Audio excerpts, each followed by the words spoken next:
থেকে আসছি প্রায় 12-13 বছর, তো এগুলা থেকে অনেক দূরে। তো ছোট্ট একটা গল্প মনে পড়তেছে আর কি, আপনাদের সাথে শেয়ার করতেছি। প্রথমে এই ভুল ভ্রান্তি হলে ক্ষমা চেয়ে নিচ্ছি, আপনারা নিজ গুণে মাফ করে দিবেন।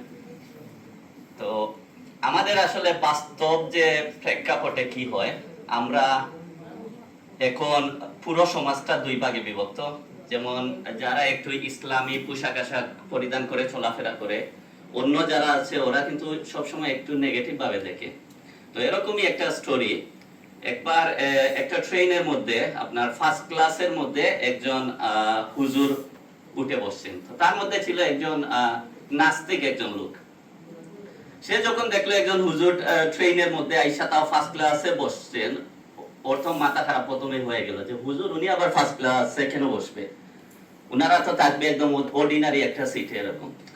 সে তো এখন খুঁজতেছে কিভাবে উনাকে ধরা যায়, কিভাবে ধরা যায়, কোনো সুযোগ পাচ্ছে না। তো চলতে চলতে কি হলো, একটা সময় এসে খাবারের সময় আসছে, দুপুরের খাবার। তো যথারীতি হুজুর কি করছেন, ওই রাইস তরকারি যা ছিল উনি এগুলা খাচ্ছেন, তার সাথে চিকেন ছিল, উনি খুব সুন্দর করে একদম মুছে টুছে খাচ্ছেন। এখন নাস্তিক ওইটা বলতেছে এই তো একটা সুযোগ পাইছি, এখন তো উনাকে ধরা যায়। সে ওইটা বললো যে হুজুর একটা কথা জিজ্ঞেস করি, মাইন্ড করবেন না, আপনাদের দেশের কুকুর বিড়ালরা কি খায়?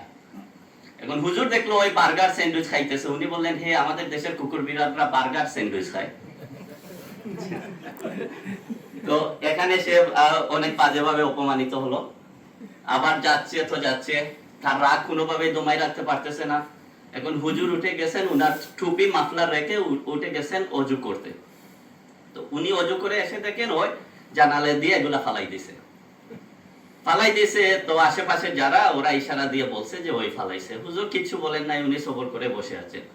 সেও যথারীতি টয়লেটে যাওয়ার প্রয়োজন হয়েছে, ওর টাই স্যুট এগুলা রাখা গেছে, উনিও এগুলার জানালা দিয়া, ও সরি একটু মিস হয়েছে, যখন হুজুরের এগুলা পালাইছে, হুজুর জিজ্ঞেস করলে যে আপনি কি এগুলা দেখছেন? বলে হে আপনার এগুলা দেখছি, কিন্তু আপনার এগুলা আপনার উপরে বিরক্ত হয়ে রাগ করে জানালা দিয়ে চলে গেছে। তো এখন হুজুর কি করলেন, ওই যখন গেছে উনি এগুলা ফালাই দিয়েছেন। এখন সেও আইসে আশেপাশে জিজ্ঞেস করে জানছে হুজুর ফালাইছেন। জিজ্ঞেস করছে আপনি আমার এগুলা কেন ফালাইলেন? আমি ফালাই নাই তো, আমার যে ওইগুলা রাগ করে গেছিল আপনার এগুলা দেখা ওরা গেছে ওদেরকে বুঝাই বাজাইয়া নিয়ে আসতে।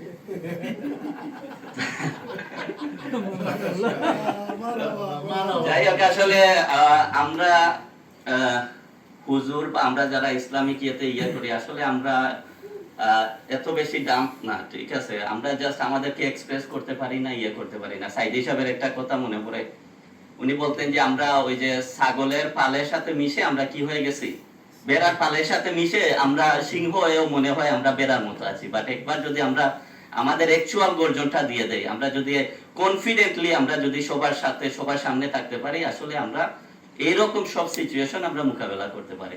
ধন্যবাদ সবাইকে, আসসালামু আলাইকুম।